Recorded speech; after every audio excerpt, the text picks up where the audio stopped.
8.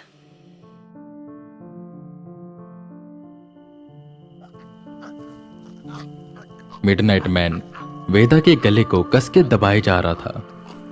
ऐसा लग रहा था कि वेदा की जान बस निकलने वाली है। अक्सराज बार बार वेदा से कह रहा था कि वो उसे बाहर आने दे, पर वेदा बस एक ही बात पर अड़े हुए थे कि वो अक्सराज को बाहर नहीं आने देंगे। लड़ते लड़ते वो दोनों बाहर आ गए थे। वेदा कुछ भी समझ नहीं पा रहे थे कि वो कैसे मिडनाइट के चुंगल से बचे। वो उनका गला दबाते जा रहा था। वेदा अपने हाथ पैर मारने लगे और किसी तरह छूटने की कोशिश करने लगे, पर इन सब चीजों का मिडनाइट मैन पर कोई भी असर नहीं हो रहा था। वेदा को सब धुंधला धुंधला दिखाई देने लगा। उनकी उम्मीद, उनकी ताकत बिल्कुल टूटने लगी। वो हार मानने लगे। उन्होंने मन में राम नाम का जप शुरू किया, क्योंकि वो चाहते थे कि अगर वो मरे तो प्रभु का नाम लेते हुए मरे। कि तभी अचानक से तेज बारिश होने लगी। हालांकि बारिश वाला मौसम नहीं था, पर फिर भी बेमौसम की बारिश होने लग गई।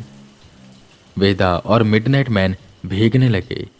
जहां भीगते भीगते वेदा के माथे का जो टीका था वो बहकर नीचे की ओर आने लगा और सीधा मिडनाइट मैन के हाथ पर लगा, जिससे उसने एकदम से वेदा को छोड़ा और चिल्लाते हुए पीछे की ओर गया।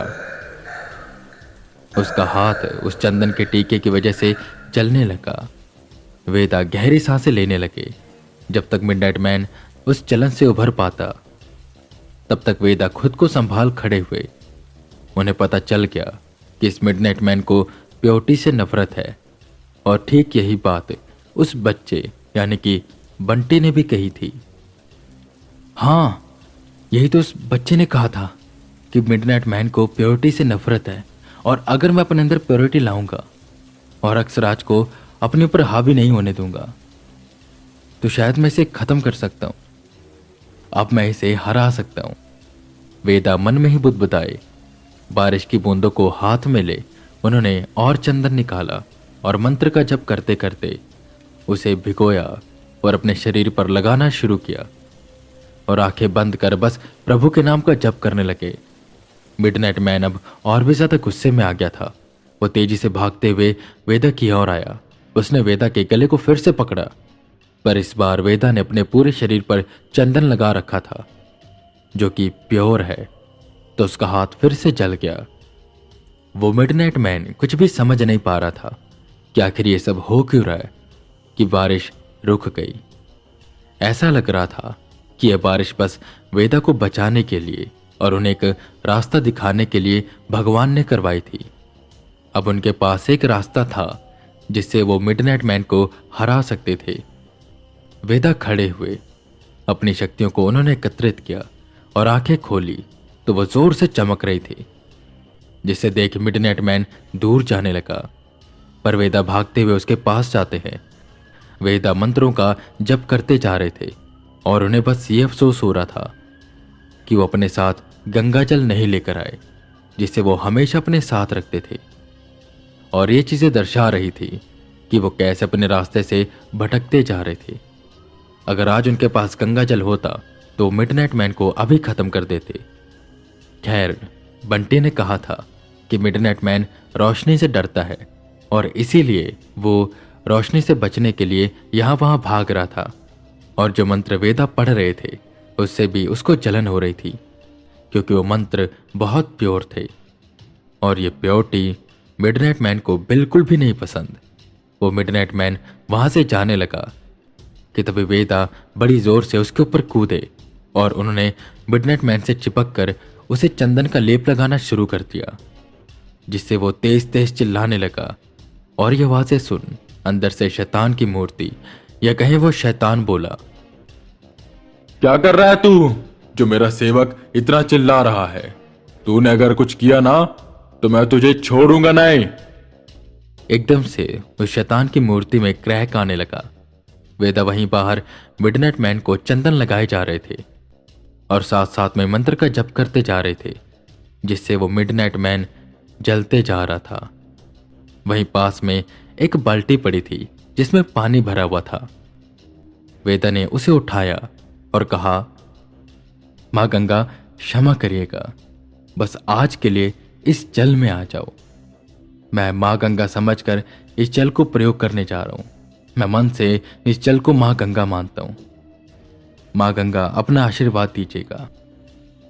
वेदा ने इतना बोल उस बाल्टी में हाथ डाला और थोड़ा सा पानी बाहर निकाला।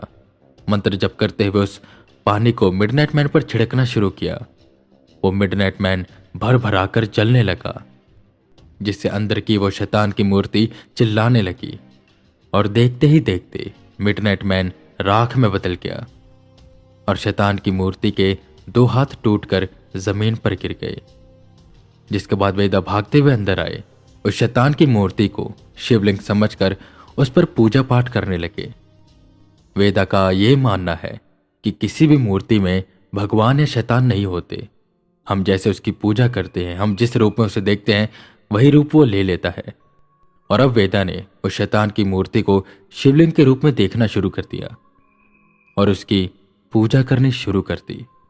वो फूल चढ़ाने लगे, मंत्रों का जप करने लगे, जिससे वो मूर्ति प्योर होने लगी। वेदा के इस वर्ताव की वजह से वो मूर्ति खंड खंड हो गई, क्योंकि वो शैतान उस मूर्ति को छोड़कर चला गया। वेदा ने आखिरकार अपना वादा पूरा कर दिया। उन्होंने शैतान को भगा दिया और मिडनाइट मैन को खत्म कर दिया, जिससे अब बंटी और उसके परिवार को कोई कुछ नहीं कह सकता। और बंटी के आने वाली पुश्तें भी बिल्कुल सेफ हो गई, क्योंकि उनसे श्राप हट गया। वेदा उस जगह से बाहर निकलते हैं और गांव में चिल्लाते हुए बोलते हैं, सुनो गांव वालों, मैंने तुम्हारे महाराज को खत्म कर दिया है और उसी के साथ उसके खास सेवक को भी। अब तुम्हें किसी से भी डरने की जरूरत नहीं है। तुम अब से भगवान की पूजा कर सकते हो और इस कल्ट को छोड़ सकते हो। वो चिल्ला चिल्ला कर सबको बुला रहे थे, जिस पर मुखिया जी भागते हुए आए और उन्होंने वेदा को कसकर थप्पड़ मारा। ना समझ, तूने हमारे महाराज की मूर्ति को तोड़ा, तेरी इतनी हिम्मत, और तूने उनके सेवक को मार दिया। तूने क्या माया जाल रचा ये तो मैं नहीं जानता, पर तूने हमारी आस्था के साथ खिलवाड़ किया है। हम तुझे छोड़ेंगे नहीं। पकड़ो इसे और मारो। ये सुन सारे गांव वाले वेदा की ओर भागे। वेदा जान बचाकर यहां वहां भागने लगे, क्योंकि गांव वाले कुल्हाड़ी, फरुआ, चाकू ये सब लेकर वेदा के पीछे पीछे आ रहे थे। ऐसा लग रहा था कि अगर वेदा उनके पकड़ में आए तो वो उनके टुकड़े टुकड़े कर देंगे। वो सबसे लड़ सकते थे, पर इंसानों से नहीं। उन्होंने पूरी कोशिश करी कि वो उन्हें समझाएं, पर वो गांव वाले मानने को तैयार नहीं थे। वो बस वेदा को मारना चाहते थे। वेदा भागते भागते एक पत्थर से टकराए और जमीन पर गिर गए। तब तक गांव वालों ने उन्हें घेर लिया। मुखिया जी कुल्हाड़ी लेकर आगे आए और उन्होंने अपना हथियार उठाया। अब तू कहां बचकर जाएगा? जो तूने अपराध किया है उसकी सजा तुझे मिलेगी। वेदा ने आंखें बंद कर ली। उन्हें लगा कि उनका अंतिम समय है कि तभी गोली चली। गांव वालों, अपने हथियार डाल दो, वरना एक एक को हम गोलियों से भून देंगे। तुम्हारे पूरे गांव को हमने चारों तरफ से घेर लिया है और बचने का कोई रास्ता नहीं है। बेहतर यही रहेगा कि तुम सब खुद अपने हथियार टाल दो और अपनी जगह पर सीधे खड़े रहो। यह आवाज वेदा को जानी पहचानी लग रही थी। यह आवाज थी इंस्पेक्टर दीप की, पर वो यहां पर कैसे? वेदा ये सोचने लग गए और वो गांव वाले घबराए नहीं, डरे नहीं। उनका बस एक ही मकसद था, वेदा को मारना। मुखिया ने कुल्हाड़ी वेदा की ओर बढ़ाई, जिस पर इंस्पेक्टर दीप ने मुखिया के हाथ पर गोली चलाई और फिर पैर पर, जिससे वो लड़खड़ा कर जमीन पर गिर गया और दर्द से चिल्लाने लगा। सब गांव वाले पीछे की ओर हुए कि बाकी पुलिस वाले गांव के अंदर आ गए और सबसे हथियार छीनने लगे। तुम हमारा कुछ नहीं कर सकते। तुम्हारे पास ऐसा कोई सबूत नहीं है जो हमें जेल के अंदर कर दे, बल्कि हम इस पर केस करेंगे। किसने हमारी आस्था के साथ खिलवाड़ किया है, हमारे प्रभु की मूर्ति तोड़ी है। बात को बीच में काटते हुए वेदा बोले, मुखिया जी क्या बोल रहे हैं आप? सबूत? सबूत तो मेरे पास है। उन्होंने जेब से वो कैसेट निकाली। मैंने उस कुएं में कैमरा ढूंढ लिया और उसमें से एक कैसेट निकाली जो कि बिल्कुल सही सलामत है। वो मुखिया दांत पीसने लगा और वो पुलिस वाले एक एक गांव वालों को पकड़कर लेकर जाने लगे। अच्छा इंस्पेक्टर, तुम मुझे ये बताओ, तुम्हें पता कैसे चला कि मैं यहां पर हूं? वेदा ने पूछा, जिस पर इंस्पेक्टर दीप बोले, हमें विश्राम ने सब कुछ बता दिया था और जैसे हमें पता चला कि तुम यहां पर हो, बस हम निकल लिए इस जगह के लिए। और हमने यहां की पुलिस से भी कांटेक्ट किया तो पता चल गया कि यहां पर कोई ऐसा समुदाय है जो समाज से कट कर रहता है और यहां पर लोग आने से डरते हैं। बस हम समझ गए तो हमने उनका साथ लिया और लो, पकड़ लिया हमने। पर यह सब वेदा बिना तुम्हारे ना हो पाता। मैंने तुम्हारी मदद लेकर बिल्कुल सही किया क्योंकि हमने बंटी को बचा लिया। वेदा और दीप गले मिलते हैं क्योंकि उन्होंने ना ही सिर्फ शैतान को और मिडनाइट मैन को हराया बल्कि बहुत से लोगों को बचाया जो इस कल्ट में थे, और उन्होंने खास बंटी को बचाया। वो कैसेट कोर्ट में चलाई गई और जो मंजर देखा उसे सबका दिल कांप गया और दोषियों को सीधा फांसी की सजा सुनाई गई क्योंकि बच्चों के साथ किया ऐसा व्यवहार उन्हें इंसानों की श्रेणी से बाहर निकालता है। और वहीं वो जो इंसानों को मारकर खाते थे वो तो एक अलग ही घिनौना अपराध था और ऐसे अपराध के लिए उन्हें सीधा नर्क मिलना चाहिए। वेदा वापस से बनारस आए जहां उन्होंने ये खुशखबर बंटी को दी।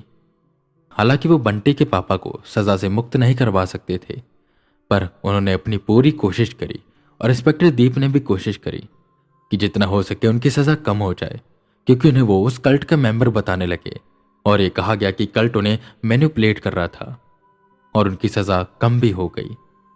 और इस मिशन का वेदा की जिंदगी पर एक बहुत ही बड़ा प्रभाव पड़ा क्योंकि जहां वो नकारात्मक होते जा रहे थे वहां वो वापस से प्रभु की भक्ति में लीन हो गए और सकारात्मक होने लगे।